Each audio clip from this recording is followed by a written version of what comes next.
할렐루야. 한 주간도 평안한 날들 보내고 계십니까? 오늘은 제 수요일입니다. 오늘부터 이제 사순절이 시작됩니다. 우리가 더 경건한 마음으로 또 오늘부터 시작하고 있는 말씀 필사를 통해서 더욱 예수 그리스도의 십자가를 묵상하며 그렇게 감사함으로 사순절을 보내는 저와 여러분들이 되시기를 바랍니다.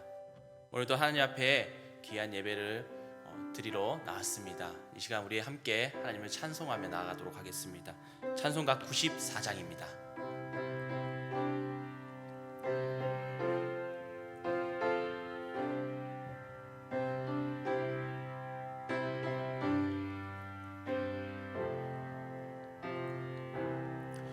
주 예수보다 더 귀한 것은 없네. 이 세상 부귀와 바꿀 수 없네. 영축은 내 대신 돌아가신 그 놀라운 사랑 잊지 못해. 세상 즐거움 다 버리고 세상 자랑 다 버렸네. 주 예수보다 더 귀한 것은 없네. 예수 밖에는 없네. 주 예수보다 더 귀한 것은 없네. 이 세상 명예와 바꿀 수 없네.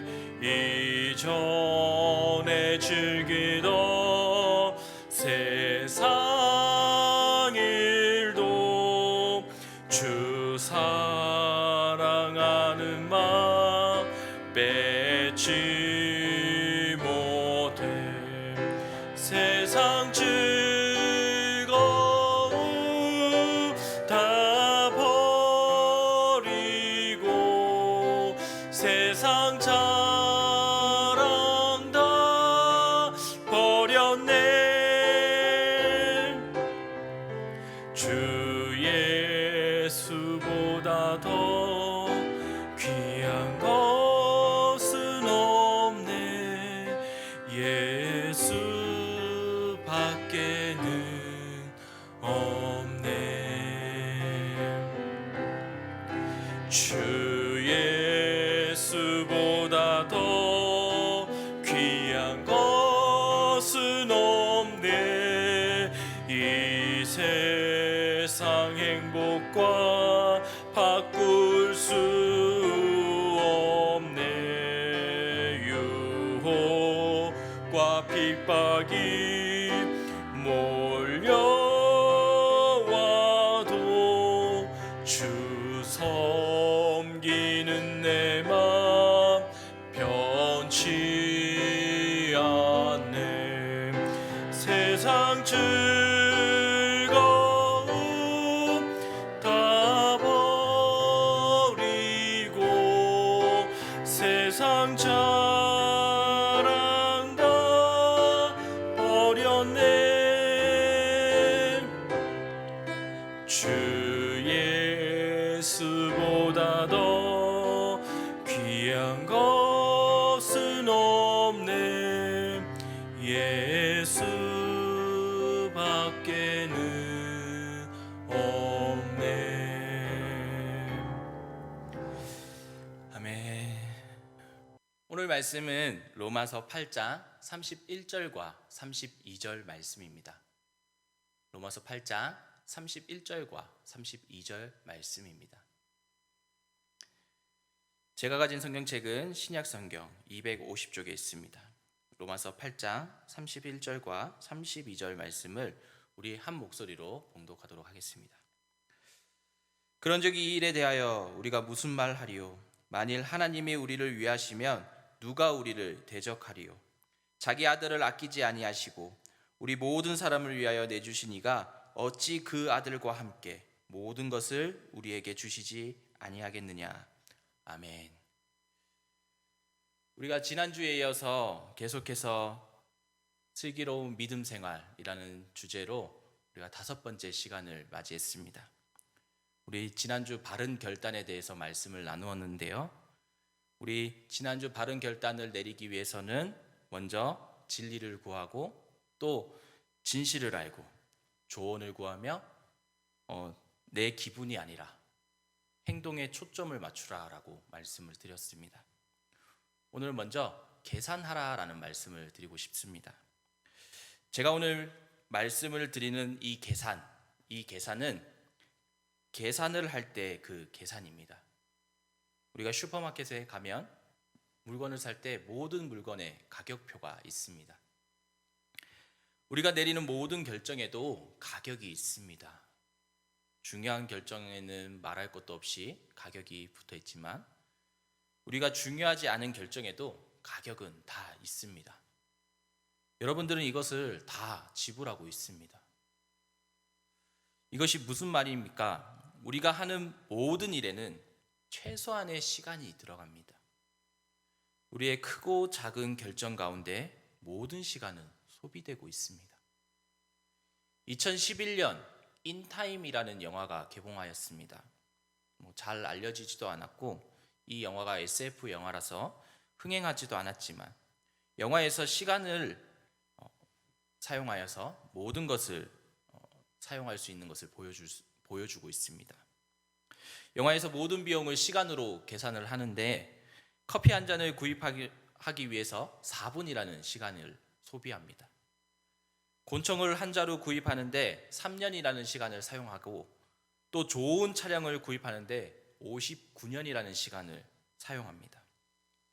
자신에게 주어진 시간을 다 써버리면 그대로 생명을 잃는 그런 내용의 영화입니다. 우리 시간은 금이라는 말 있지 않습니까? 사용한 시간은 다시 회복할 수가 없습니다. 되돌릴 수 없다라는 말입니다. 우리가 돈을 더 많이 벌 수는 있습니다. 하지만 시간을 더 얻을 수는 없습니다. 우리에게 주어진 시간들 자꾸 줄어들게 됩니다. 이 시간이라는 것은 저축할 수도 없고 또 누구에게 빌릴 수도 없습니다. 우리가 하는 모든 결정 가운데는 이 가격표가 있습니다. 그것은 시간뿐만 아니라 우리가 돈과 평판, 달란트와 자원들이 이 가격에 들어갑니다. 우리가 결정하기 전에 이러한 값을 다 지불하게 됩니다. 큰 값을 지불하고 큰 것을 얻는 것 당연한 일입니다. 예수님께서 생명의 떡이라고 말씀하셨습니다. 가장 귀한 자신의 생명을 예수님께서는 우리에게 주셨습니다. 예수님은 하나밖에 없는 그 생명을 주시기 위해 최고의 결단을 내리셨습니다. 잠언 20장 25절 말씀을 보면 함부로 이 물건은 거룩하다 하여 서원하고 그 후에 살피면 그것이 그 사람에게 덫이 되느니라 라고 말씀하고 있습니다. 우리가 잘 생각하지 않고 제대로 생각하지 않고 결정을 하게 된다면 우리가 원하지 않지만 그 값을 지불하는데 상당한 힘이 소모된다라는 말입니다. 어떤 일에 있어서 헌신에 대한 값을 제대로 지불하지 않고 우리가 헌신을 한다고 한다면 그것은 덫이 된다라는 말입니다. 지난주 말씀을 나누었듯이 빠른 결정을 하는 게 중요한 것이 아닙니다. 바른 결정을 하는 것이 중요합니다. 그렇게 먼저 비용을 지불하고 해야 하는 것이 마땅하지만 비용을 지불하지 않고 결정하는 것은 우리에게 덫이 되어버립니다. 우리의 인생에는 한 가지 법칙이 있습니다. 그것은 나가기보다는 들어가는 것이 언제나 쉽다라는 것입니다. 관계를 떠나기보다는 맺는 것이 더 쉽습니다. 빚을 얻기보다는 빚을 갚는 것이 더 어렵습니다. 계획을 세우기보다는 실천하는 것이 더 어렵고, 말하기보다는 그 말에 책임을 지는 것이 더 어려운 것이 사실입니다. 그렇게 비용을 지불하는 그것 또한 어렵습니다.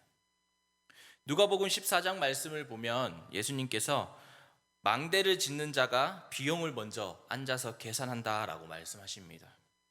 또 1만 명의 군사로 적 2만 명의 군사를 이길 수 있는지 먼저 앉아서 계산을 해야 전쟁에서 승리할 수 있다라고 말씀을 합니다.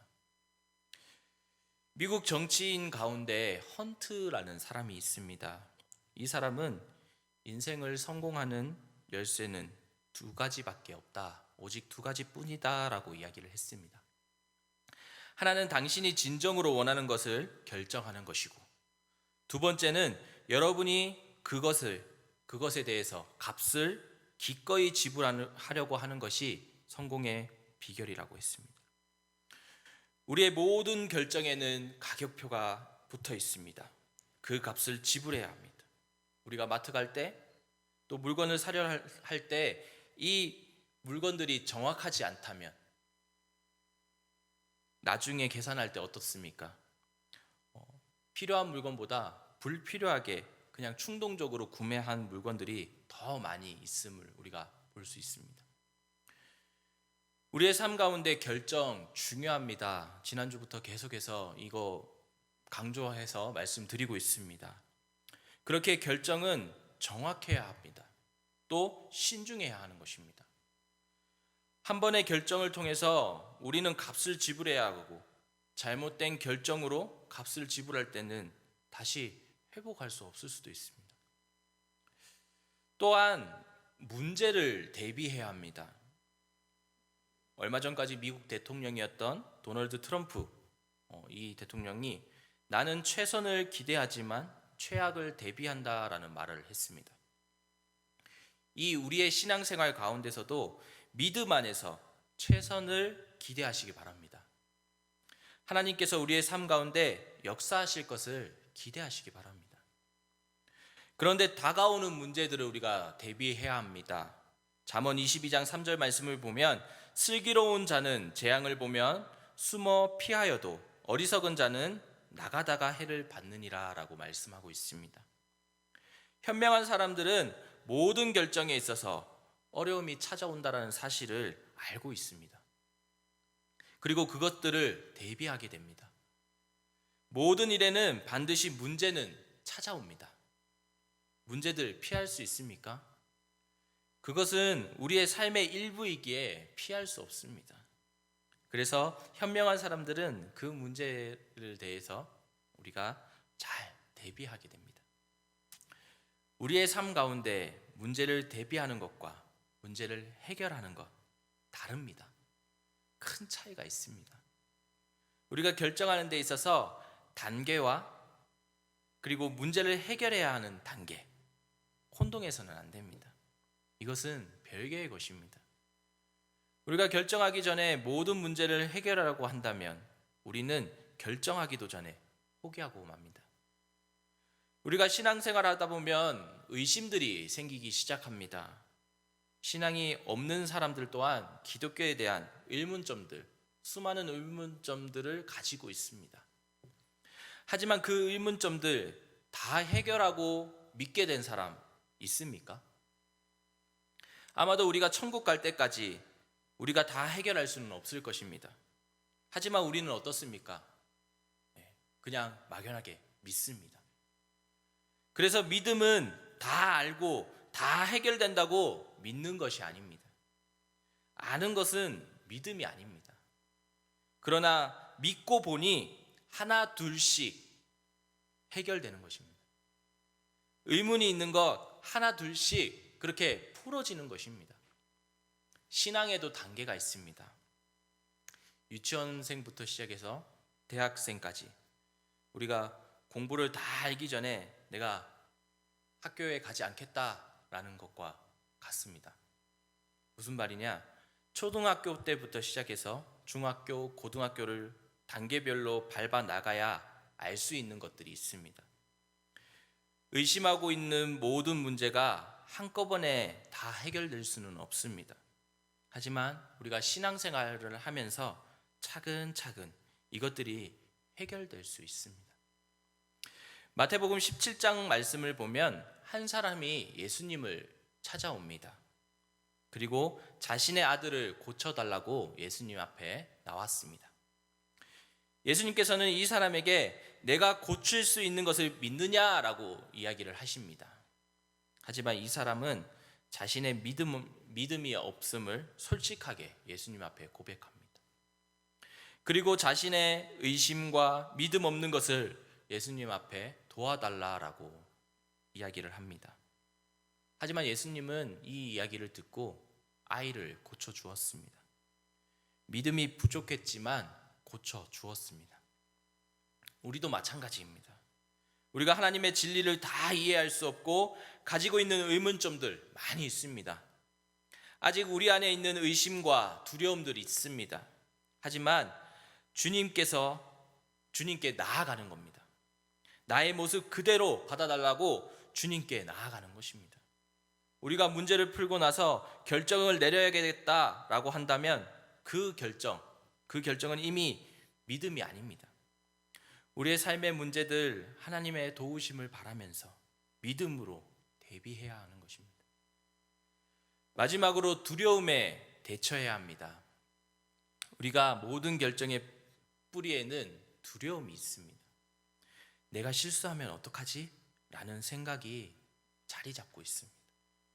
실패할지도 모른다라는 두려움이 항상 우리 안에 있습니다.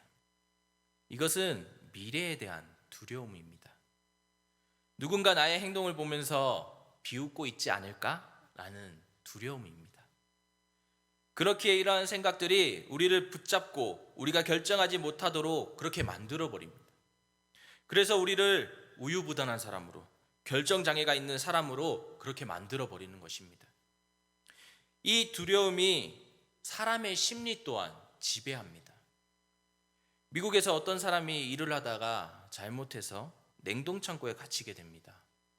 그는 냉동창고에 갇혔다라는 두려움, 그 두려움에 도와달라고 그렇게 소리를 쳤습니다.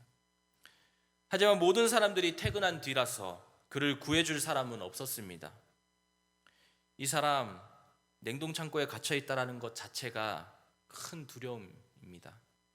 조금씩 추워지는 것 같고 몸이 서서히 얼어붙는 것 같습니다. 다음날 냉동창고의 한 직원이 문을 열게 됩니다. 그런데 전날에 갇혀있던 이 직원이 꽁꽁 얼어서 죽어있는 것을 발견합니다. 그런데 신기한 것은 냉동창고는 이미 오래전에 고장이 나 있었습니다. 하지만 창고에 갇혀있던 사람은 꽁꽁 몸을 동사해서 죽게 되었습니다. 두려움은 그 자체로 죽음입니다. 공포심이 창고에 갇힌 사람을 죽였던 것입니다. 공포심이 사람의 마음을 엄습하게 되면 신경이 쇠약해지고 혈압이 높아집니다. 또 위액 분비가 잘 안 되고 소화도 안 됩니다. 심장이 막 빨리 뛰기 시작합니다. 실제로 공포심에 의해 병이 나고 죽는 사람들이 많이 있다고 합니다. 우리에게는 두려움들이 있습니다. 이것을 솔직히 이야기하지 않고 또 인정하지도 않습니다. 우리가 먼저 핑계를 댑니다. 모세 역시 나는 입이 뻣뻣하고 혀가 둔하다라고 이야기를 했습니다. 아브라함은 내가 나이가 너무 많습니다 라고 이야기를 했습니다. 기드온 또한 자신이 너무 어리다고 핑계를 댔습니다. 우리 또한 이러한 핑계들 있지 않습니까? 하나님은 우리들의 삶 가운데 하나님의 꿈을 가지고 또 계획하고 계십니다. 그리고 예수님은 우리의 삶 가운데 우리의 일부가 되고 싶어 하십니다. 우리들 가운데 난 시간이 없어요. 말재주가 없어요. 돈이 없어요. 경험이 없습니다. 배우질 못했습니다. 재능이 없습니다. 건강하지 않습니다.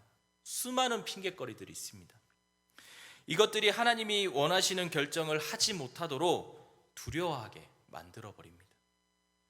전도서 11장 말씀을 보면 우리가 완전한 조건을 기다린다면 우리는 아무것도 얻지 못할 것이다 라고 말씀하고 있습니다. 완전한 조건을 기다리다가 모든 기회를 다 놓쳐버리는 것입니다. 하나님께서 완전한 상황 가운데 사람들을 찾지 않습니다. 완전한 상황 가운데 있는 사람들을 찾고 계신다면 우리에게는 기회가 없을지도 모릅니다. 불완전한 상황 속에서 부족한 사람들을 사용하셔서 하나님의 뜻을 이루어 가십니다. 항상 하나님께서는 이렇게 행하셨습니다. 완벽한 조건을 기다린다면 아무것도 우리는 얻지 못할 것입니다. 그렇다면 우리는 두려움 어떻게 극복할 수 있습니까? 두려움은 믿음으로 극복할 수 있습니다. 오늘 본문 말씀 8장 31절 말씀을 보면 그런즉 이 일에 대하여 우리가 무슨 말을 하리요? 만일 하나님이 우리를 위하시면 누가 우리를 대적하리요? 라고 말씀하고 있습니다. 하나님을 전적으로 우리는 신뢰해야 합니다. 우리의 삶 가운데 아직 수많은 문제들 또 두려움들과 의심들이 있을 수 있습니다. 우리가 두려움에 맞서서 움직여야 합니다. 두려워하는 것에 대해 최선을 다해 맞서서 움직여야 하는 것입니다. 우리가 맞서서 움직일 때 홍해 바다가 열리고 또 하늘에서 만나가 내리게 되는 것입니다. 우리의 삶에도 마찬가지입니다. 우리의 삶 가운데 관계나 또 재정이나 여러 가지 두려움들이 사라지게 될 것입니다. 내가 무엇인가 할 수 있는 그 믿음이 없다면 가만히 있는 것이 아니라 앞으로 당당히 나아가 내가 믿음이 있는 것처럼 그렇게 행동해야 합니다.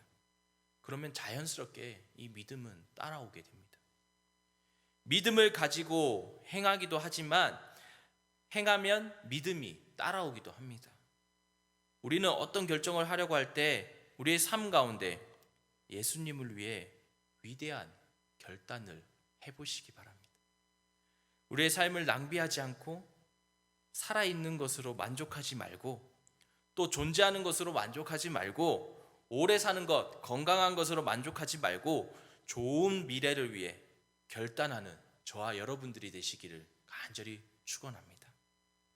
한 주간도 우리의 삶 가운데 슬기로운 믿음 생활 계속해서 이어나가시는 저와 여러분들이 되시기를 간절히 축원합니다. 오늘 123 기도운동 제목 하나님 앞에 올려드리도록 하겠습니다. 주님, 제일교회 공동체 안에 머물러 있으면서 함께 울고 함께 웃으며 함께 아파하고 함께 회복되어 나가게 하옵시고 내가 서 있는 그곳에서 하나님의 은혜를 누리며 살게 하옵소서. 백신을 맞은 많은 사람들이 점점 회복되어 감을 봅니다. 주님, 전 세계가 속히 회복되어 이전의 모습과는 비교도 안 되는 은혜와 감격의 예배를 드리게 하옵소서. 우리의 직장 가운데 함께 하시어 어려운 시기가 계속되어도 버틸 수 있는 힘을 주시옵고 우리 가정이 이전보다 더욱더 사랑하며 더 이해하게 하옵소서. 우리 마지막으로 개인의 기도 제목 가지고 함께 기도하며 나아가도록 하겠습니다.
이름으로 기도드립니다. 아멘. 오늘 우리에게 주신 말씀 우리가 기억하면서 찬송가 546장 함께 찬송하도록 하겠습니다.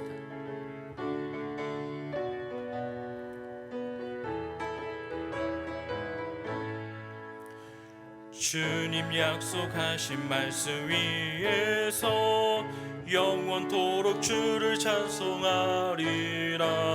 소리 높여 주께 영광 돌리며 약속 믿고 굳게 서리라. 굳게 서리 영원하신 말씀 위에 굳게 서리. 굳게 서리 그 말씀 위에 굳게 서리라. 주님 약속하신 말씀 위에서 세상 염려 내게 엄습할 때에 용감하게 힘써 싸워 이기며 약속 믿고 굳게 서리라. 굳게 서리 영원하신 말씀 위에 굳게 서리. 굳게 서리 그 말씀 위에 굳게 서리라. 주님 약속하신 말씀 위에서 영원하신 주의 사랑 힘입고 성령으로 힘써 싸워 이기며 약속 믿고 굳게 서리라. 굳게 서리 영원하신 말씀 위에 굳게 서리. 굳게 서리 그 말씀 위에 굳게 서리라. 주님 약속하신 말씀 위에서 성령 인도하는 대로 행하며 주님 품에 항상 안식 얻으며 약속 믿고 굳게 서리라. 굳게 서리 영원하신 말씀 위에 굳게 서리. 굳게 서리 그 말씀 위에 굳게 서리라. 아멘. 오늘부터 이제 제수요일을 시작으로 사순절이 시작됩니다. 우리의 삶의 자리에서 하나님의 그 십자가 은혜를 생각하며 우리의 삶 가운데 하나님의 기쁨이 되는 삶을 살아가는 저와 여러분들이 되시기를 축원합니다. 우리 주 예수 그리스도의 은혜와 하나님의 사랑과 성령 하나님의 교통하심이 한 주간 하나님의 놀라우신 사랑을 묵상하며 날 위해 이 땅에 오신 예수 그리스도의 사랑을 생각하는 사랑하는 제일교회 모든 성도님들의 삶 가운데 이제로부터 영원토록 함께 하시기를 간절히 축원하옵나이다. 아멘.